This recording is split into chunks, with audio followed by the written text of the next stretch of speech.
Good morning students. आज हम Hindi second व्याकरण के नए टॉपिक का अध्ययन करेंगे। हमारा टॉपिक है मुहावरे।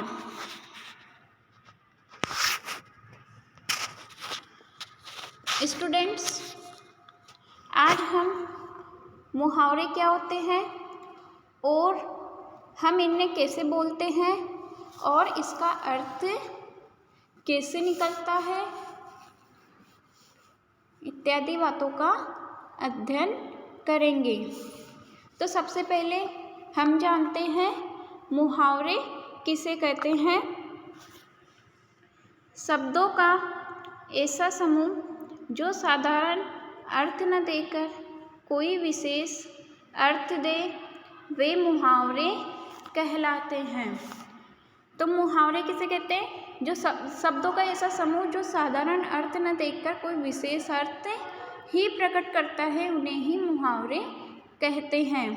जैसे केशव सबकी आंखों का तारा है। तो स्टूडेंट्स, इसमें आंखों का तारा एक मुहावरा है। तो इस वाक्य में आंखों का तारा का अर्थ आंखों में तारा नहीं होकर इसका अर्थ होता है बहुत प्यारा। तो इस वाक्य को हम कैसे बोलेंगे? इस वाक्य का अर्थ निकालेंगे केशव सबको बहुत प्यारा लगता है। अब हम एक और वाक्य लेते हैं। जैसे मम्मी मेरे पेट में चूहे कूद रहे हैं। तो इसमें पेट में चूहे कूदना एक मुहावरा है। तो स्टूडेंट्स, पेट में चूहे कूदने का अर्थ ये नहीं होता कि हमारे पेट में चूहे हैं और वह कूद रहे हैं। इसका अर्थ होता है कि मुझे बहुत भूख लगी है। तो इस वाक्य का अर्थ होगा मम्मी मुझे बहुत भूख लगी है।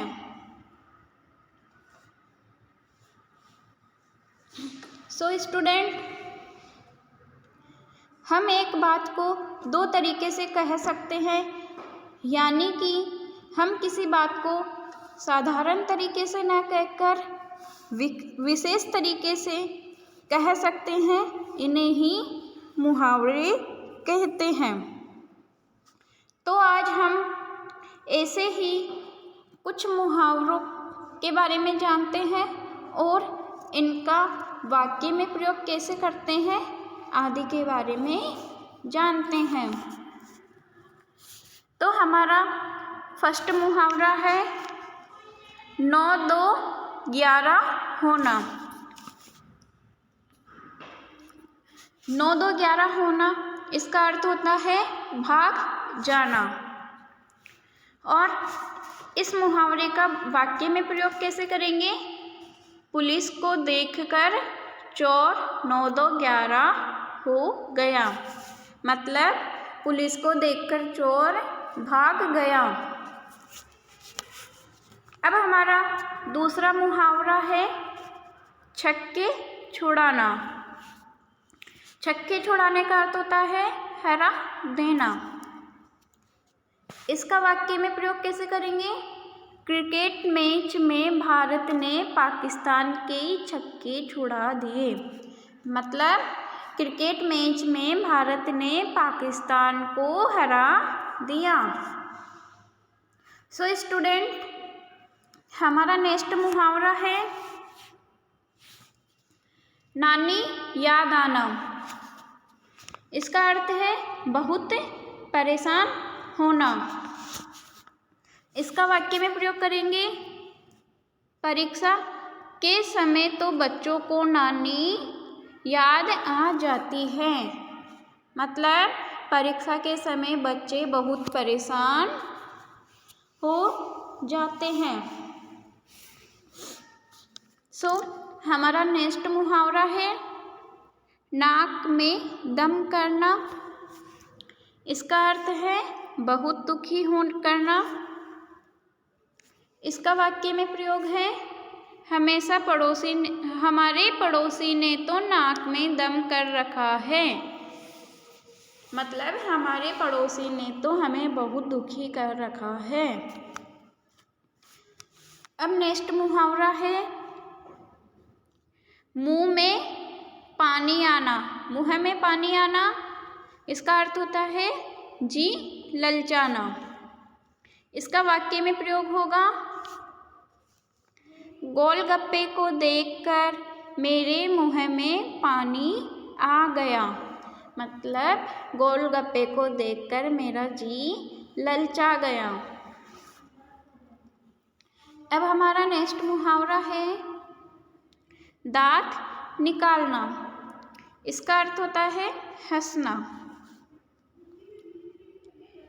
इसके वाक्य में प्रयोग कैसे करेंगे? हर समय दांत निकालना अच्छा नहीं होता। मतलब हर समय हंसना अच्छा नहीं होता। हमारा नेक्स्ट मुहावरा है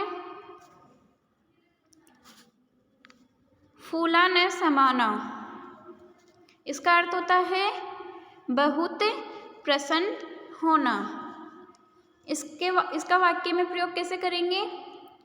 अनुज के प्रथम आने पर उसकी मम्मी फूली न समाई। मतलब अनुज के प्रथम आने पर उसकी मम्मी बहुत प्रसन्न हुई। हमारा लास्ट मुहावरा है हाथ बटाना। इसका अर्थ है सहायता करना। इसका वाक्य में प्रयोग कैसे करेंगे? हमें घर के कामों में माता पिता का हाथ बटाना चाहिए। मतलब हमें घर के कामों में माता पिता की सहायता करनी चाहिए। स्टूडेंट्स, आपको मुहावरों के वाक्य में प्रयोग करने के लिए मुहावरों का अर्थ आना बहुत ज़रूरी है। अगर आपके सामने कोई मुहावरे का यूज़ कर रहा है, मुहावरा बोल रहा है और अगर आपको उसका अर्थ नहीं आता तो आप उनकी बात समझ नहीं सकते। इसलिए मुहावरों के लिए उनका अर्थ आना बहुत ज़रूरी है। हम साधारण भाषा में यह भी कह सकते हैं कि विशेष अर्थ बताने वाले शब्द ही मुहावरे कहलाते हैं।